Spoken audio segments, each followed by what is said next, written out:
Hola, ¿cómo están? Bueno, hoy vamos a hablar un poquito de cómo funciona la memoria en Java. Este es un tema súper importante y que a veces los estudiantes dejan un poco de lado por aprender rápido de cómo hacer APIs REST con Spring Boot, cómo crear pruebas unitarias, bueno, cómo aprender lo básico para empezar a trabajar. Pero conocer este tema a nosotros nos permite trabajar de una manera más eficiente y pues no generar errores que se pueden evitar y de paso, pues comprender y responder preguntas tipo entrevista que siempre nos corchan en las entrevistas que nos dicen cómo trabajar grandes cantidades de datos sin que colapse la memoria en Java. ¿Listo? Entonces, en este video vamos a aprender lo básico de cómo funciona la memoria en Java y vamos a hablar un poquito también de cómo funciona el garbage collector. Poder entender esto, pues nos da las herramientas más adelante para poder entender cómo funcionan ciertas estructuras de datos o ciertas librerías, pues que nos ayudan a tener un manejo eficiente en la memoria. Listo. Entonces, bueno, comencemos. Vamos a empezar explicando, pues, que la memoria en Java se maneja en dos tipos de memoria. Tenemos la stack memory y la heap memory. Nosotros en la stack memory manejamos bueno, tenemos lo que son pues los comandos principales, lo que necesita Java pues para poder operar, hacer cálculo, hacer evaluación de expresiones, hacer retornos, etcétera. En esto no vamos a entrar mucho detalle, Java sabe muy bien lo que hace y pues lo dejamos hacer tal cual lo que sabe hacer. ¿Qué más se guarda en la stack memory? Se guardan variables primitivas tipo entero, tipo short, tipo boolean, etcétera. Y también tenemos las referencias a objetos.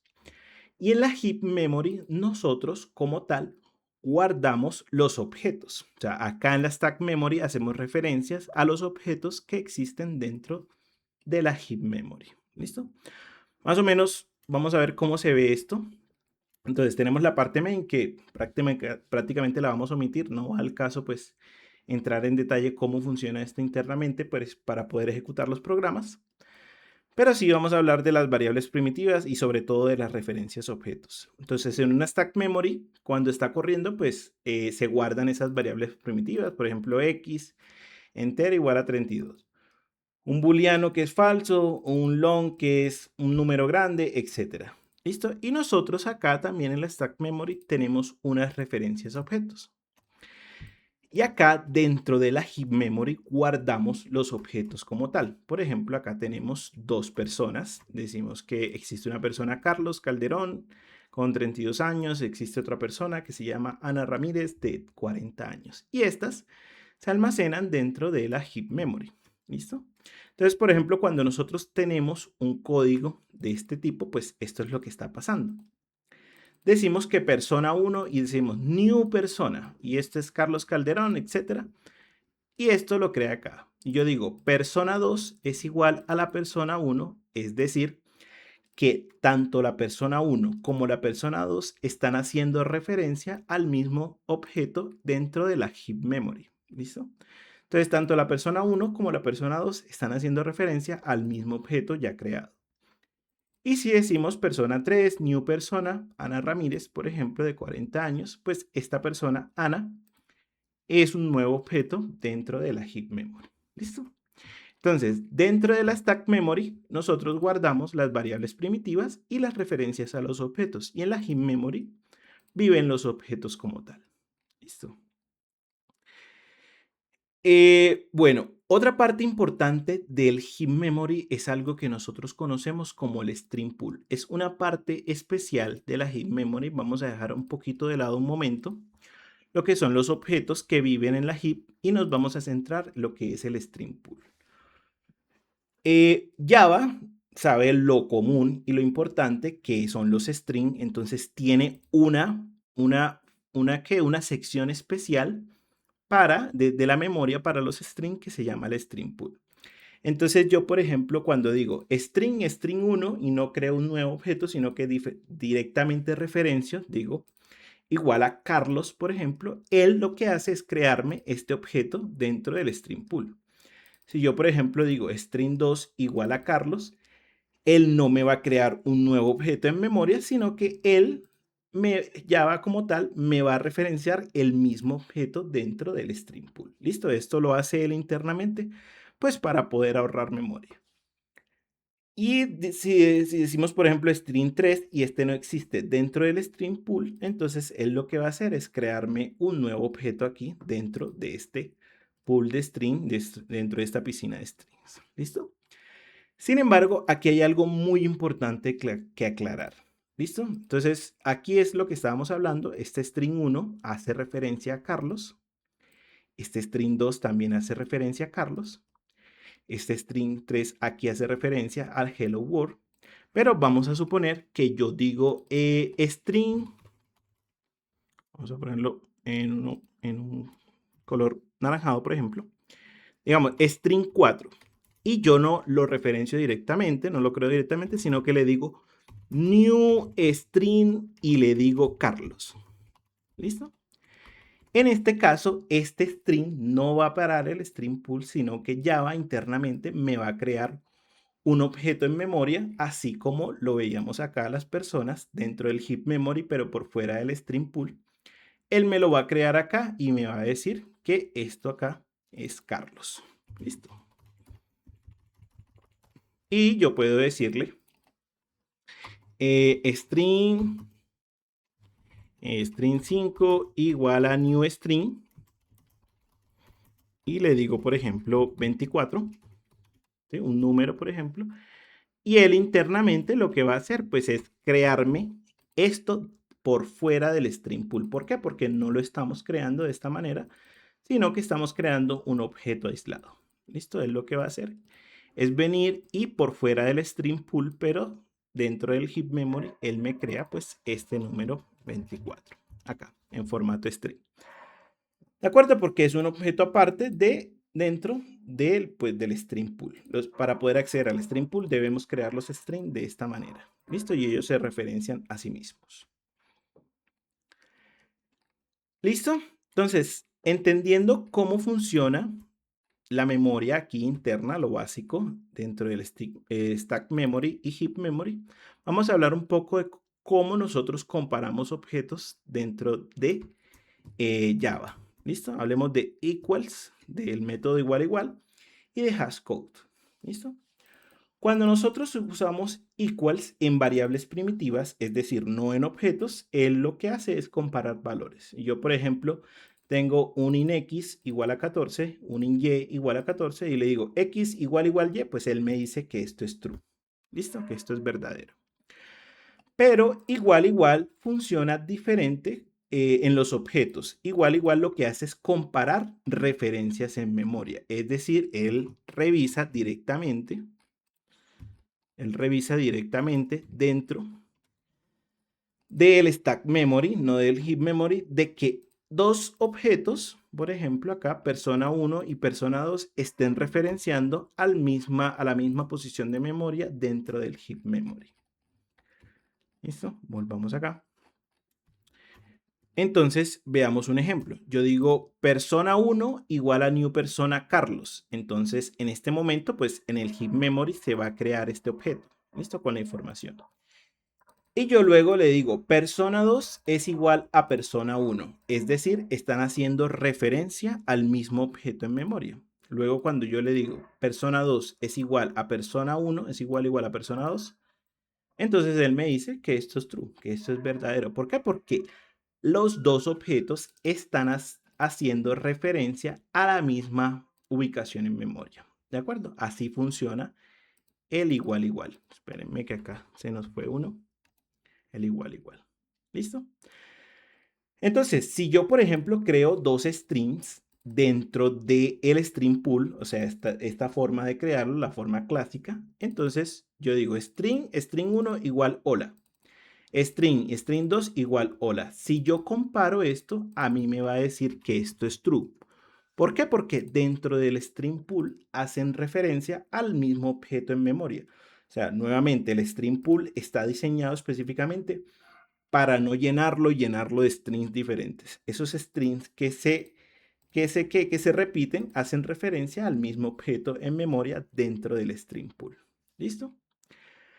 Pero claro, si yo, por ejemplo, digo string 1 hola, directamente en el string pool, pero si yo creo otro string, pero utilizando new string, este está, así como lo vimos allá arriba, por fuera del heap memory. Es decir, si yo le digo string 1 igual a string 2, esto me va a decir que esto es falso.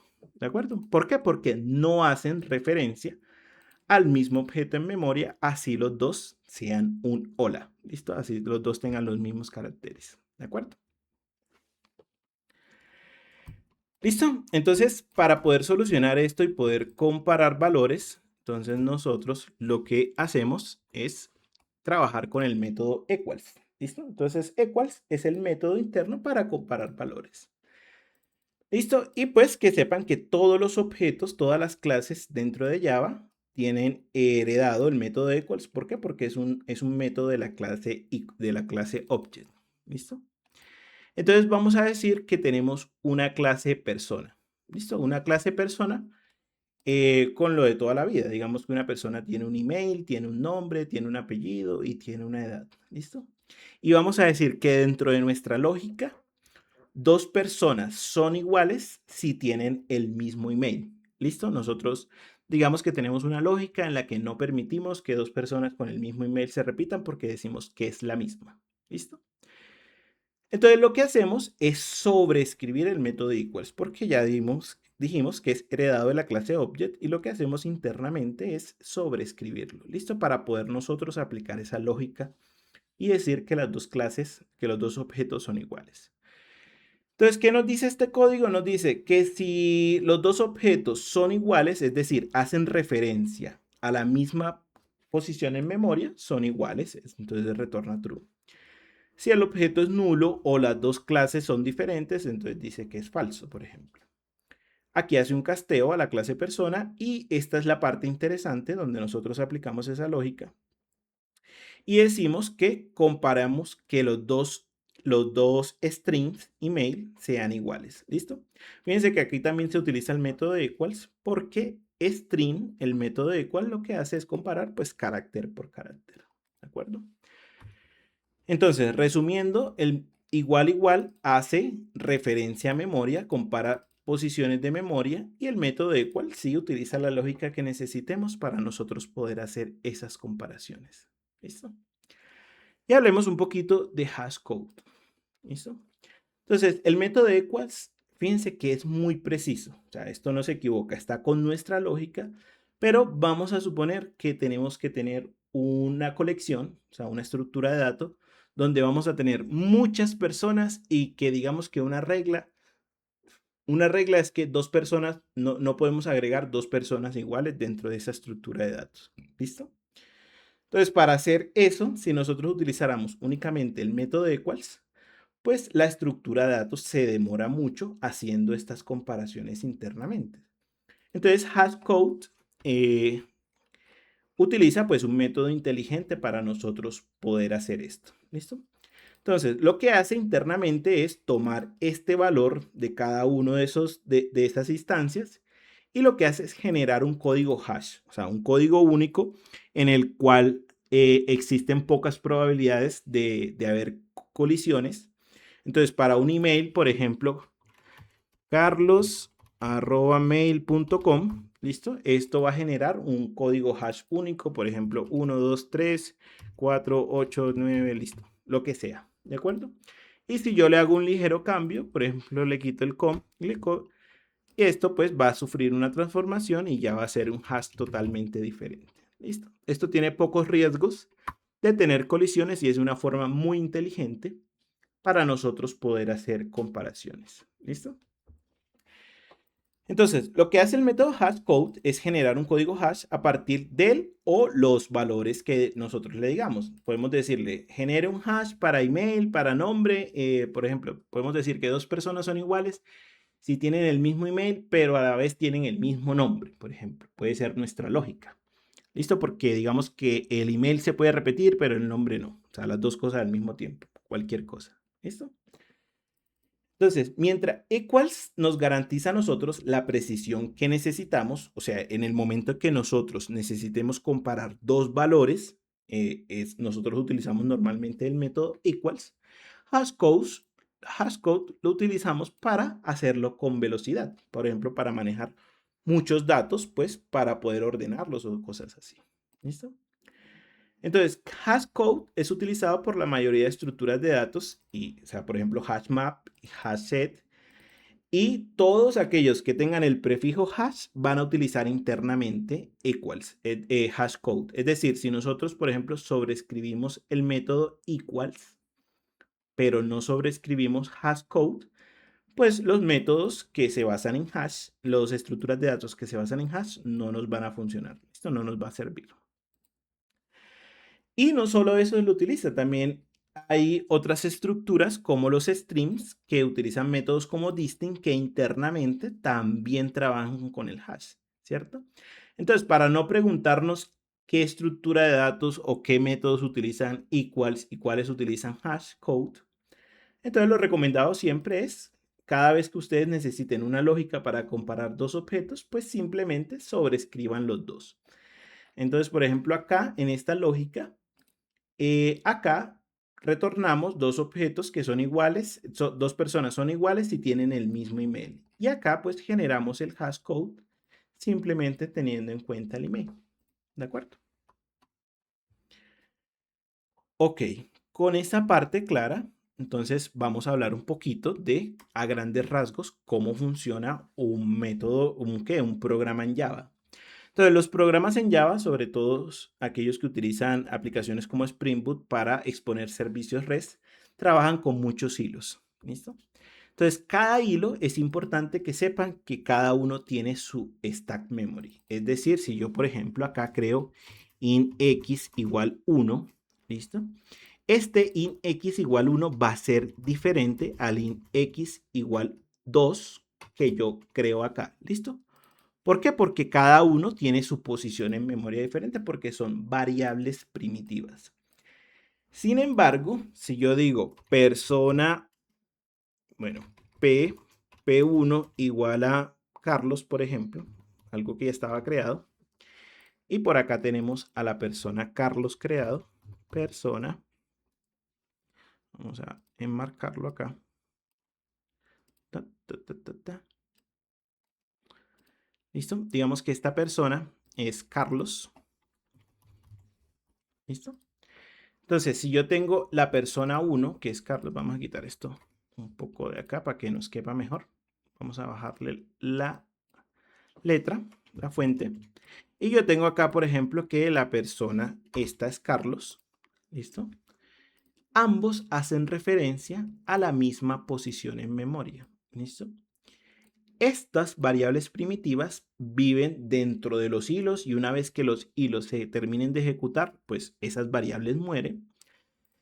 Y estas referencias a objetos, pues hacen referencias a objetos reales dentro de la heap memory. ¿Listo? Entonces, aquí podemos afirmar dos cosas. Lo primero es que las variables primitivas solo tienen sentido dentro del contexto de los hilos. ¿Listo? Es decir, nosotros dentro de los hilos no compartimos variables primitivas. ¿Por qué? Porque están dentro de su stack memory. Y acá, en las referencias, sí compartimos los mismos objetos. Imaginen que hay un objeto muy grande, ¿cierto? O un array de muchos objetos, ¿cierto? Donde nosotros, para eficiencia, los creamos solo una vez. Imagínense crear una copia de toda una lista de muchos datos por cada hilo. Esto es totalmente inviable y no haríamos un uso inteligente de la memoria. Entonces lo que hacen es simplemente guardar las referencias, porque eso sí es pequeño. ¿De acuerdo? Entonces, cada hilo en Java tiene su propia stack memory y los heap memory sí es compartida por todos esos stacks que tenemos. Y lo único que hacemos pues es hacer referencia a esos objetos que ya están en el stack memory, en el heap memory. Listo, entonces los objetos son compartidos y tienen un ciclo de vida dependiente de referencia. Listo, ya vamos a ver cómo se eliminan. ¿Por qué? Porque estas variables primitivas dejan de existir apenas el hilo se acabe. Vamos a suponer que este hilo murió, ya hizo lo que tenía que hacer.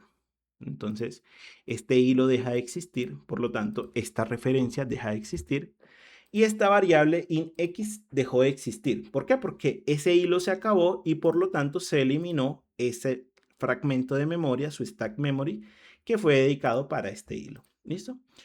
Pero en el hilo 2 sigue ejecutando, entonces esto como tal sigue existiendo. ¿Listo? Pero claro, va a llegar un momento donde en la heap memory esto ya no tiene referencia porque estos hilos ya terminaron y pues ya dejaron de hacer referencia y esto sigue existiendo. ¿De acuerdo? Listo, y aquí es donde entra en juego lo que es el garbage collector. Y el garbage collector tiene una forma más larga de definirlo, pero en pocas palabras vamos a decir que es un demonio, un daemon, es decir, un proceso que corre en background y que elimina del heap memory todos aquellos objetos que no tienen referencia. ¿Listo? El garbage collector normalmente está corriendo durante la ejecución del programa Java. ¿Listo? La máquina virtual de Java asigna unos hilos especiales que son los hilos del garbage collector. ¿Listo? Y vamos a ver más o menos cómo funciona esto. ¿Listo? Vamos a decir que tengo persona 1 igual a new persona y esta persona es Carlos. ¿Listo? Por lo tanto, vamos a decir que esto es un código dentro de un main, o sea, algo que se está ejecutando, ¿cierto? Entonces, esta persona está referenciando a un objeto nuevo en memoria, en la heap memory. Persona 2 está referenciando a un nuevo objeto en memoria. Entonces, vamos a suponer que en este momento se ejecuta el garbage collector. ¿Listo? El demonio pasa. Y él lo que va a hacer es revisar, él no revisa los stacks, sino que revisa directamente la heap memory. Y él dice, ok, encontré un objeto persona y otro objeto persona, pero él se da cuenta que ambos están siendo referenciados. No sabe de dónde, ¿sí? De unos stacks, quién sabe de qué hilos, pero están siendo referenciados. ¿Listo? Entonces él aquí no hace nada. Entonces vamos a suponer que existe algún código y qué pasa, y pues nuevamente el garbage collector no hace nada. Entonces llega un momento en que persona 2 es igual a persona 1. Es decir, la persona 2, o sea, este objeto persona 2, esta referencia ya no hace referencia a Ana, sino que esta persona 2 hace referencia a Carlos. Es decir, el objeto Ana perdió su referencia. Entonces, en este punto, digamos que el garbage collector se ejecuta. O sea, el demonio empieza a ejecutarse y él revisa dentro del heap memory que esta persona ya no está siendo asignada. Entonces, ¿qué es lo que hace él internamente? Pues la purga. Dice, ok, este objeto ya no existe, entonces lo que yo voy a hacer es eliminarlo. Y el único que queda referenciado, pues es Carlos como tal. ¿Listo? Entonces llega un momento en que este proceso termina, listo, este hilo se acaba, pero digamos que no se acaba el programa, entonces ya nadie está haciendo referencia a esta persona Carlos, ¿listo? Entonces en este punto, cuando ya este programita, este hilo pequeño se acabó, el garbage collector nuevamente recorre y él se va a dar cuenta que este objeto persona Carlos ya no está siendo referenciado por nadie. Entonces lo que él hace internamente pues es eliminarlo. ¿Listo? El garbage collector es uno de los temas más interesantes que existen y obviamente aquí en este video lo que hicimos fue resumir mucho. Tiene un proceso obviamente más exhaustivo con un algoritmo que se llama mark and sweep o marcar y barrer, ¿cierto?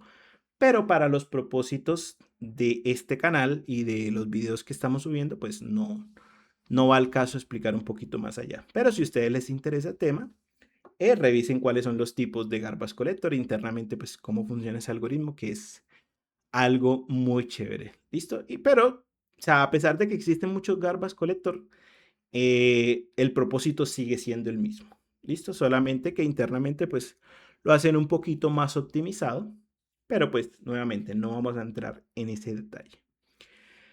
Listo, estamos subiendo en este momento algunos videos de streams. Bueno, esto ya lo vimos, listo. Y en el próximo video vamos a ver, o sea, ya entendiendo cómo se funciona la memoria, vamos a ver el verdadero potencial de los streams, ¿listo? Entonces, seguramente mañana voy a subir ese video. Entonces, pues, estén muy atentos. Dejen comentarios si les está gustando esta serie de videos, si les está sirviendo y pues si les gusta el canal. Yo llegué para quedarme, entonces vamos a seguir subiendo muchos videos, así que suscríbanse al canal. Bueno, espero que estén muy bien y nos vemos en el próximo video.